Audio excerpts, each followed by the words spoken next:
Apa korelasinya ibadah puasa ini dengan bulan Al-Muharram? Atau dalam bahasa yang lebih lugasnya, apa hikmahnya ibadah puasa ini ditunjuk menjadi ibadah yang istimewa di bulan Al-Muharram? Kenapa tidak disebut umrah misalnya? Kenapa tidak disebut tilawah Al-Quran? Kenapa tidak disebut misalnya sedekah? Tapi yang diutamakan di sini adalah as-siyam atau puasa. Hadirin, bila kita rangkai seluruh uraian ini, ternyata Al-Muharram bukan menjadi penanda awal pergantian satu waktu dalam penanggalan Islam. Tapi Al-Muharram juga komitmen kita untuk memulai hari baru, tahun baru, waktu yang baru, dengan keadaan yang baru yang lebih baik. Bagaimana cara menjadi baik itu? Berhijrah. Apa esensi hijrah itu? Maka dalam hadis riwayat Al-Bukhari diisyaratkan oleh Nabi SAW, esensi hijrah itu meninggalkan segala yang dilarang oleh Allah dan Rasulnya. Yang haram-haram. Maka kalendernya Hijriyah, bulannya Al-Muharram, perbuatannya koreksi diri kita, evaluasi diri kita untuk mencoba meninggalkan segala yang dilarang oleh Allah dan Rasulnya. Tidak ada cara yang terbaik untuk bisa mengoptimalkan itu dan pesan-pesan yang istimewa tadi, kecuali salah satu amalan efektifnya dengan menunaikan ibadah puasa. Itulah sebabnya Nabi SAW ketika ditanya oleh segelintir sahabat, puasa apa yang istimewa, yang utama setelah Ramadan, maka Nabi tidak ragu mengatakan puasa yang ditunaikan di bulan Allah Al-Muharram. Dilekatkan dengan nama Allah untuk menunjukkan keistimewaan bulan Al-Muharram ini. Hadirin, Al-Imam Al-Bukhari mendokumentasikan satu riwayat yang kemudian dikuatkan juga oleh Al-Imam Muslim rahimahumallahu ta'ala. Ada dua sosok terdekat dari Nabi SAW yang dikutip dan didokumentasikan riwayatnya oleh dua imam ahli hadis mulia ini. Yang pertama, dalam satu dokumentasi Al-Imam Muslim nomor hadis 1163 terdapat satu riwayat yang disandarkan pada sahabat mulia Abdurrahman bin Sahar radhiyallahu taala anhu yang namanya kita kenal dengan sahabat Abu Hurairah. Satu kali beliau mengisahkan bahwa Nabi SAW pernah ditanya, su'ila an-nabiyyu sallallahu alaihi wasallam.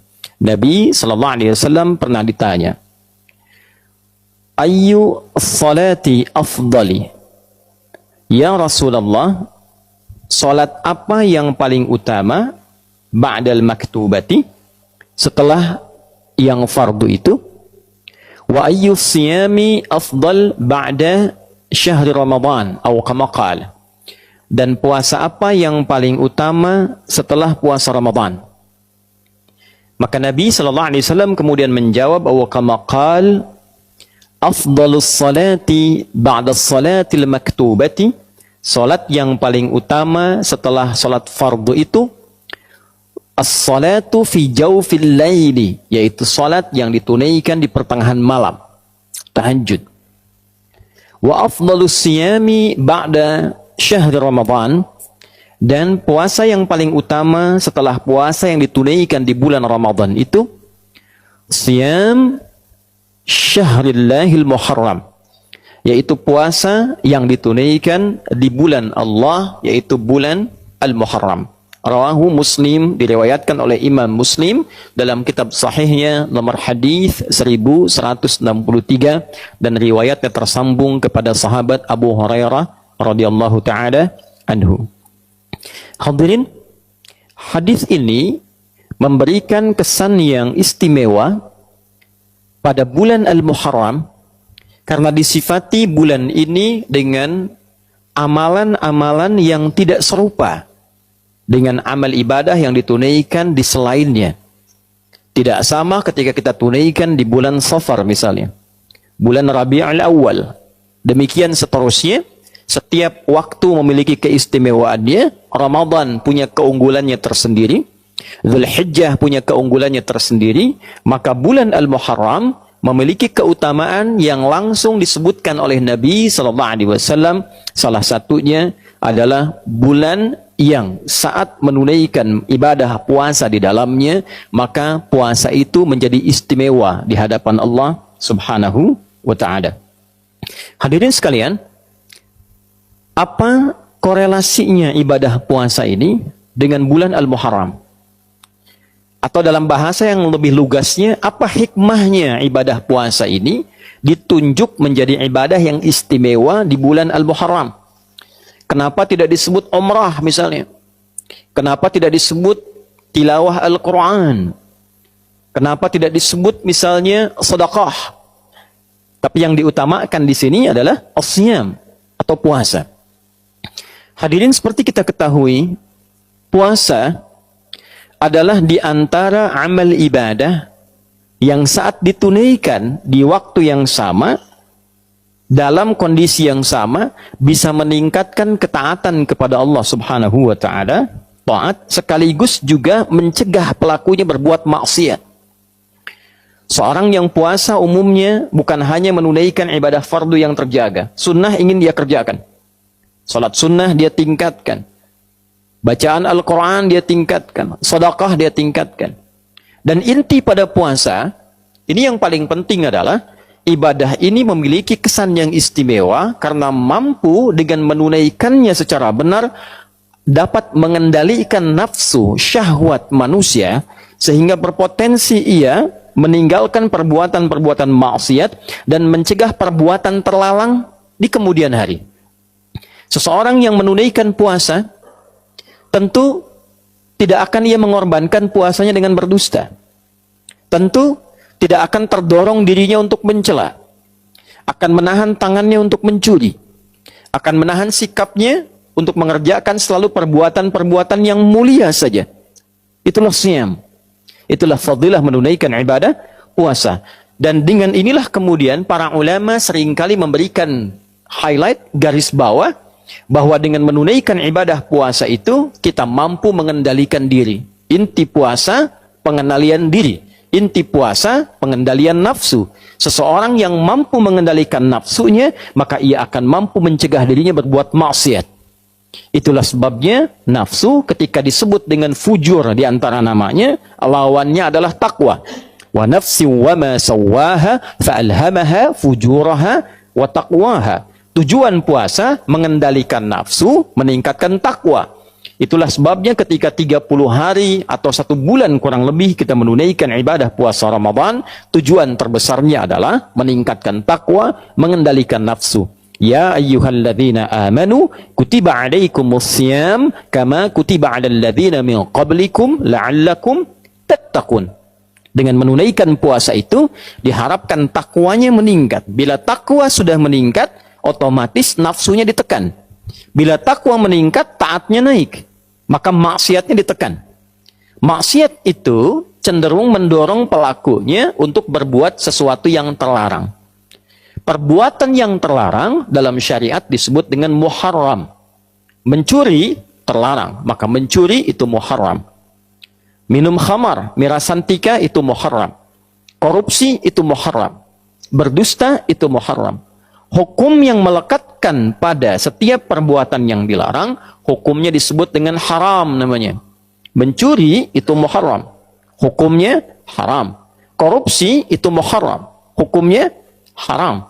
Bila kita ingin berlatih meninggalkan segala yang dilarang itu, dan memulai pada waktunya kita untuk mempraktekkan itu, di waktu ini saya ingin meninggalkan segala yang dilarang. Maka rumusnya diantaranya dalam bahasa Arab, tambahkan al pada nama kalimatnya. Sesuatu yang dilarang muharram, tambahkan al disebut dengan al-muharram. Maka bulan pertama dalam penanggalan Hijriyah dinamakan dengan Al-Muharram, bukan sekedar ingin mengabadikan nama itu yang memang sudah ada semenjak di zaman jahiliyah, dan jadi konsensus, kesepakatan bahwa bila tiba waktu itu, bulan Al-Muharram itu, maka setiap masyarakat berlatih, setiap masyarakat mencoba meninggalkan segala yang dilarang, disepakati oleh masyarakat pada masa itu. Anda bayangkan zaman jahiliyah saja, kalau sudah masuk Al-Muharram, sudah viral dari masa-masa sebelumnya. Jangan bertengkar, jangan saling membunuh, jangan saling menyakiti. Itu ada konsensus. Maka Islam datang mengukuhkan itu, sekaligus memberikan satu sinyal isyarat bahwa tidak ada perbedaan syariat zaman-zaman Nabi sebelumnya yang ditutup disempurnakan oleh Nabi Muhammad SAW. Itulah sebabnya ketika satu di antara bulan Hurum disinggung dalam Al-Quran, di surah ke-9 At-Taubah, di ayat ke-36, ketika Allah mengatakan, Inna iddatash syuhuri indallahi 12 syahran fi kitabillah, yawma khalaqas samawati wal arda, minha arba'atun hurum. Dzalika ad-dinul qayyim, fala tadhlimu fihinna anfusakum. Sungguh, Allah menegaskan jumlah bilangan bulan yang Allah telah tetapkan sejak mencipta langit dan bumi itu, yang mengiringi perjalanan waktu kita setahun ada 12 bulan. Dari 12 itu ada 4 bulan yang terhormat, bulan Hurum. Bulan kita menjaga diri, menjaga kehormatan, mengevaluasi, meninggalkan maksiat. Itulah ketentuan agama yang benar. Maka bila telah tiba di 1 bulan itu, maka jangan sampai kita melakukan perbuatan-perbuatan yang terlarang. Jangan menzalimi diri. Lisan itu fungsinya bicara yang baik. Ketika lisan digunakan pada yang tidak baik, itu zalim namanya. 4 bulan ini 3 berurutan kata Nabi. Thalatha mutawaliyah. Dzulqa'dah, Dzulhijjah, Al-Muharram. Lalu yang keempat bulan Rajab. Bulan yang ke-7 itu yang kita ketahui. Hadirin, bila kita rangkai seluruh uraian ini, ternyata Al-Muharram bukan menjadi penanda awal pergantian satu waktu dalam penanggalan Islam. Tapi Al-Muharram juga komitmen kita untuk memulai hari baru, tahun baru, waktu yang baru, dengan keadaan yang baru yang lebih baik. Bagaimana cara menjadi baik itu? Berhijrah. Apa esensi hijrah itu? Maka dalam hadis riwayat Al-Bukhari diisyaratkan oleh Nabi SAW, esensi hijrah itu meninggalkan segala yang dilarang oleh Allah dan Rasulnya. Yang haram-haram. Maka kalendernya Hijriyah, bulannya Al-Muharram, perbuatannya koreksi diri kita, evaluasi diri kita untuk mencoba meninggalkan segala yang dilarang oleh Allah dan Rasulnya. Tidak ada cara yang terbaik untuk bisa mengoptimalkan itu dan pesan-pesan yang istimewa tadi, kecuali salah satu amalan efektifnya dengan menunaikan ibadah puasa. Karena saat puasalah kita bisa mengoreksi diri dengan baik. Kita bisa mencoba berlatih meninggalkan segala yang dilarang. Kita bisa memaksimalkan ibadah yang menunjukkan ketaatan kita meningkat di hadapan Allah Subhanahu wa Ta'ala. Itulah sebabnya Nabi SAW ketika ditanya oleh segelintir sahabat, puasa apa yang istimewa, yang utama setelah Ramadan, maka Nabi tidak ragu mengatakan puasa yang ditunaikan di bulan Allah Al-Muharram. Dilekatkan dengan nama Allah untuk menunjukkan keistimewaan bulan Al-Muharram ini. Hadirin rahimani wa rahimakumullah. Apakah utuh puasanya di bulan Al-Muharram ini? Apakah sebagian saja? Para ulama ada yang mengatakan karena Nabi menyebutkan bulan Al-Muharram, maka ada yang menghukumi silahkan. Sebanyak-banyaknya tunaikan di bulan Al-Muharram itu. Ada yang membatasi dengan memberikan keutamaan tanggal 1 sampai 10. Ada yang tidak membatasi, bahkan menambahkan keutamaan kalau yang biasa Senin dan Kamis, Ayyamul Bid ditunaikan di bulan ini, maka meningkat keutamaannya. Ada juga di antara penanggalan ini satu tanggal yang istimewa, disepakati oleh ulama tanpa perbedaan, dan riwayatnya tersambung pada sosok mulia, lingkup A1 dari Nabi SAW, satu di antara istri Nabi SAW, Ummul Mukminin, ibunda kita semua, Sayyidah Aisyah radhiyallahu taala anha. Yang hadis ini direkomendasikan oleh para ulama dan terdokumentasikan dalam Sahih Al-Bukhari nomor hadis 4504. Demikian Imam Muslim mengutip pula hadis ini di nomor hadis 1125. Dari Nabi sallallahu alaihi wasallam informasinya dinukilkan oleh Sayyidah Aisyah Beliau mengatakan radhiyallahu taala anha au kama qalat, tatkala Nabi sallallahu alaihi wasallam berhijrah ke Al-Madinah Al-Munawwarah, maka orang-orang Yahudi pada masa itu sedang menunaikan puasa di hari ke-10 di bulan Al-Muharram, dikenal dengan Ashura. Maka ketika ditanya mengapa mereka puasa, mereka menjawab, inilah hari Musa alaihi salam diselamatkan oleh Allah dari kejaran Firaun. Firaun binasa, Musanya sentosa. Maka untuk menunjukkan bukti syukurnya, ditunaikanlah puasa sebagai syukur pada Allah Subhanahu wa taala. Ini rumus. Boleh diantara nikmat syukur itu kita tingkatkan dan kita syukuri dengan menunaikan ibadah seperti puasa. Nabi muncul hari lahirnya, beliau puasa. Itulah yang menjadi puasa sunnah di hari Senin. Jadi kalau kita merasakan satu nikmat, boleh kita syukuri dengan meningkatkan ibadah, salah satunya puasa. Hadirin sekalian, maka Nabi berkomentar, saya lebih berhak dibandingkan dengan Musa.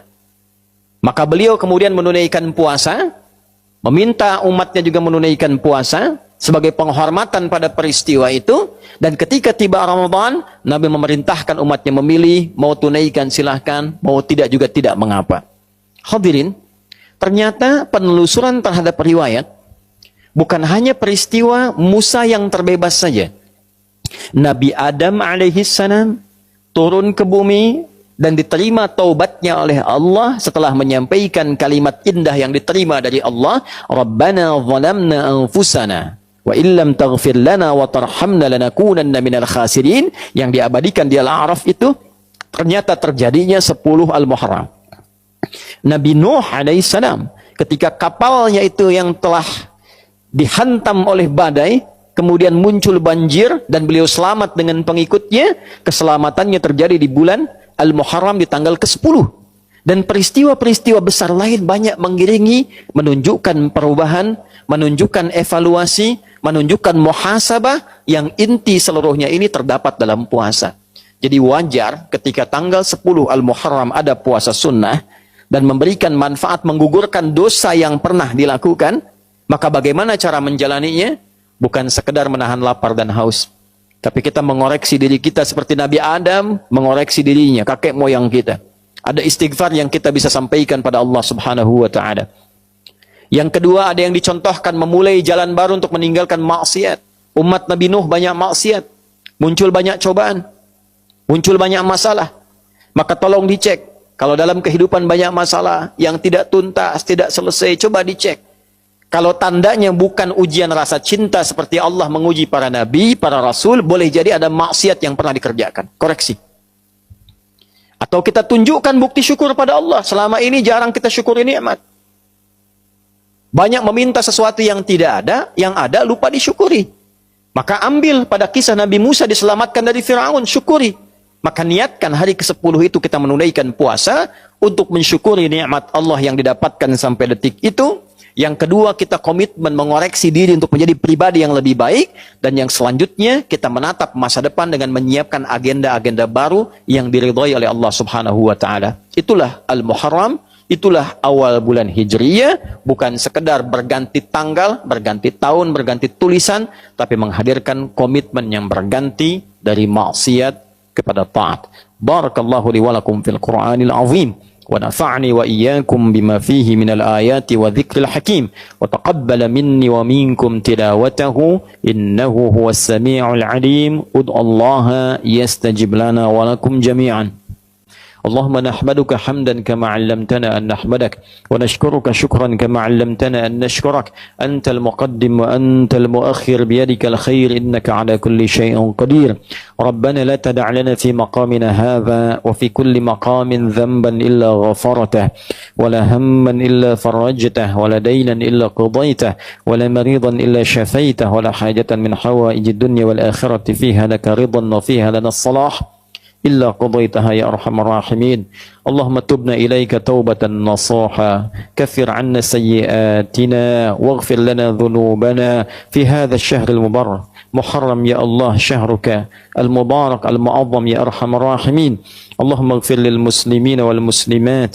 والمؤمنين والمؤمنات الأحياء منا والأموات إنك سميع قريب مجيب الدعوات ويا قاضي الحاجات اللهم سلمنا والمسلمين الراحمين سلمنا والمؤمنين يا خير الناصرين اللهم انصر إخوتنا في فلسطين واجعل أحياءهم مجاهدين في سبيلك وموتاهم شهداء وألحقنا معهم في رحمتك يا أرحم الراحمين واجعلنا من المصلين في مسجد الأقصى قبل وفاتنا يا أرحم الراحمين اللهم احفظ بلادنا أندونيسيا واجعلها بلدة طيبة وأنت ترضاها واهدي يا الله أمراءها ورؤساءها يا أرحم الراحمين يعدلوا في قرارهم ليخففوا حسابهم يوم القيامة يا أرحم الراحمين اللهم احفظ علماءنا واجعلهم مخلصين لك الدين يا أرحم الراحمين وبارك هذا المبنى مدرسة أخيار ومعهدها يا رب العالمين اللهم ربنا آتنا في الدنيا حسنة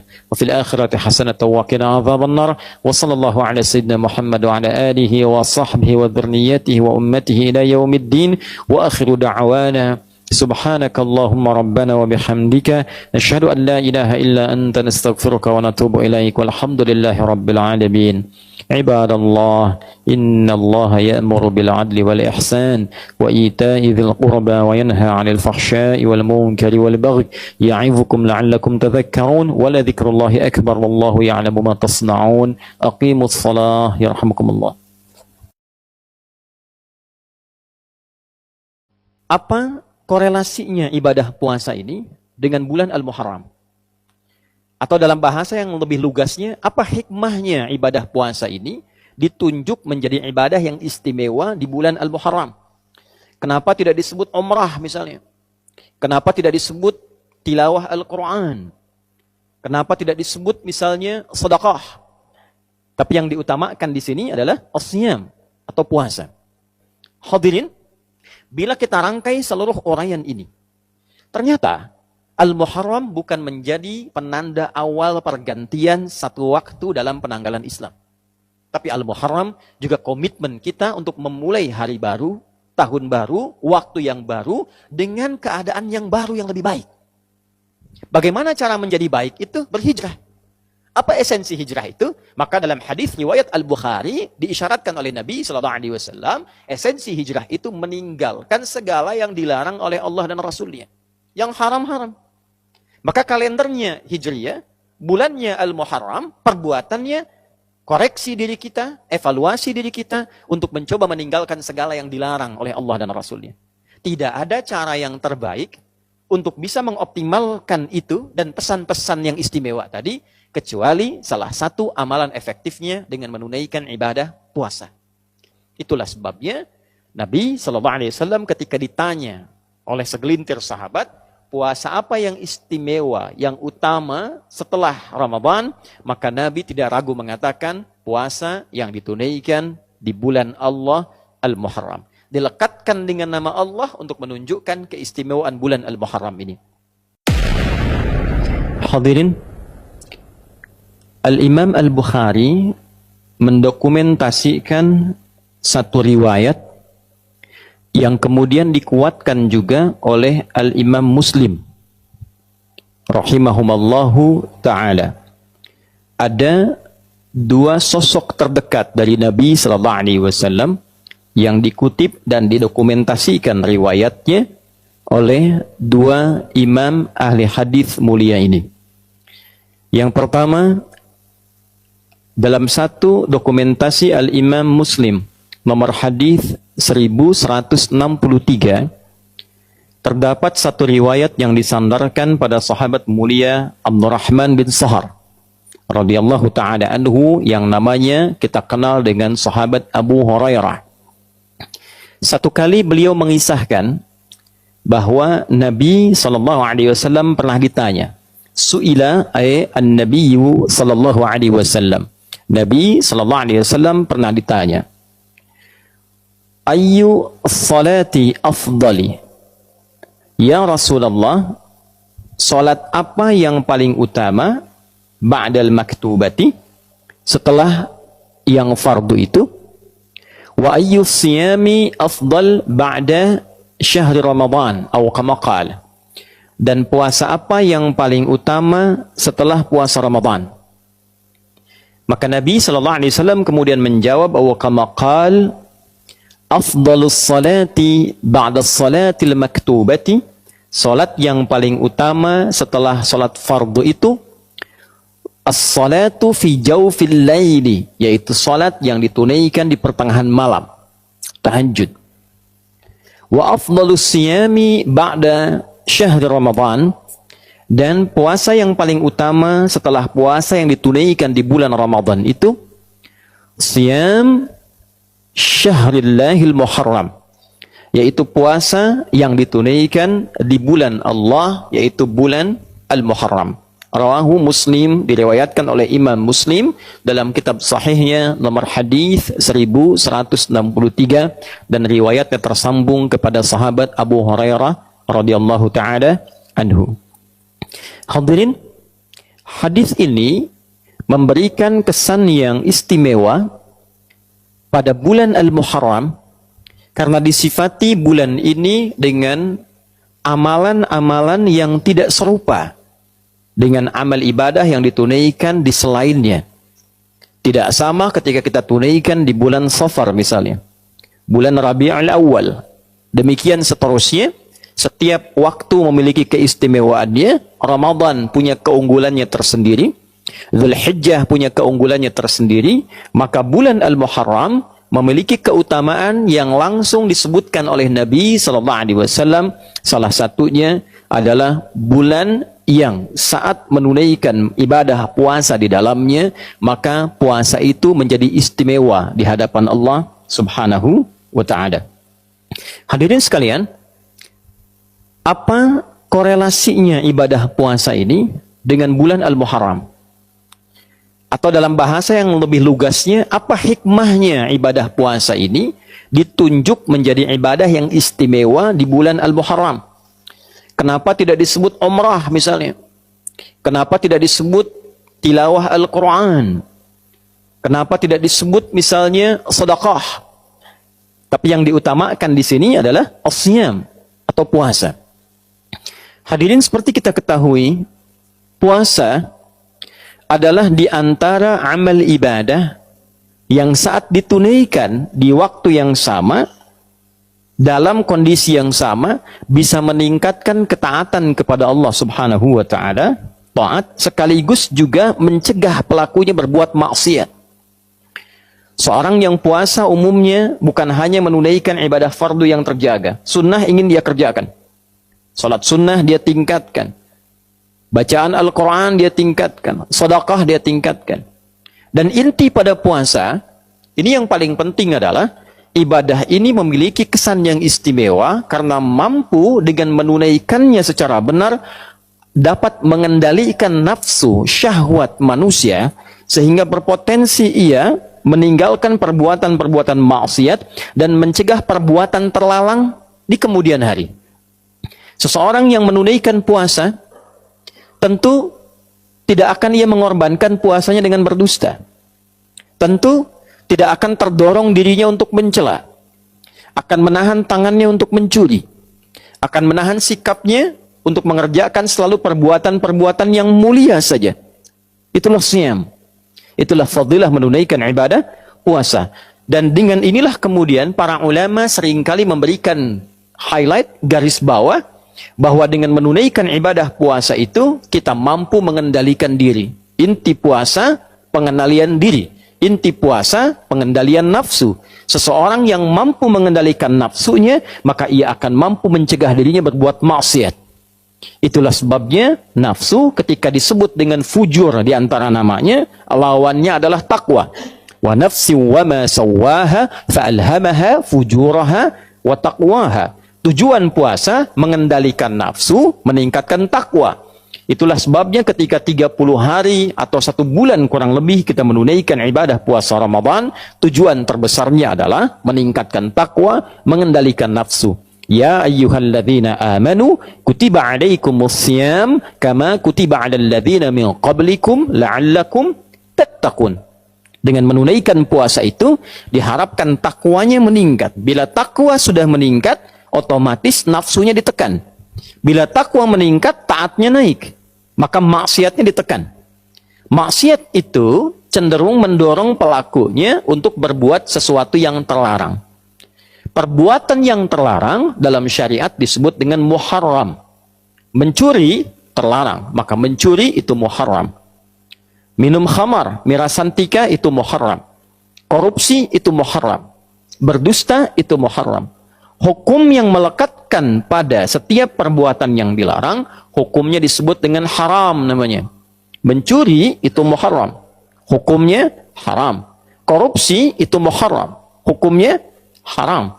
Bila kita ingin berlatih meninggalkan segala yang dilarang itu, dan memulai pada waktunya kita untuk mempraktekkan itu, di waktu ini saya ingin meninggalkan segala yang dilarang. Maka rumusnya di antaranya dalam bahasa Arab, tambahkan al pada nama kalimatnya. Sesuatu yang dilarang muharram, tambahkan al disebut dengan al-muharram.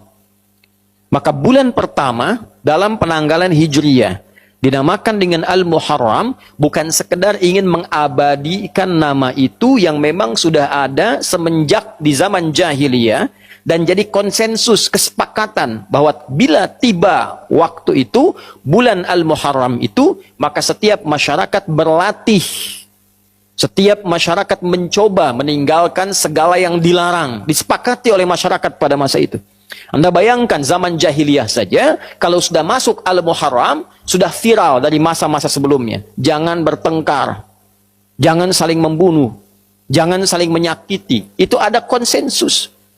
Maka Islam datang mengukuhkan itu, sekaligus memberikan satu sinyal isyarat bahwa tidak ada perbedaan syariat zaman-zaman Nabi sebelumnya yang ditutup disempurnakan oleh Nabi Muhammad SAW. Itulah sebabnya ketika satu di antara bulan Hurum disinggung dalam Al-Quran, di surah ke-9 At-Taubah, di ayat ke-36, ketika Allah mengatakan, Inna iddatash syuhuri indallahi 12 syahran fi kitabillah, yawma khalaqas samawati wal arda, minha arba'atun hurum. Dzalika ad-din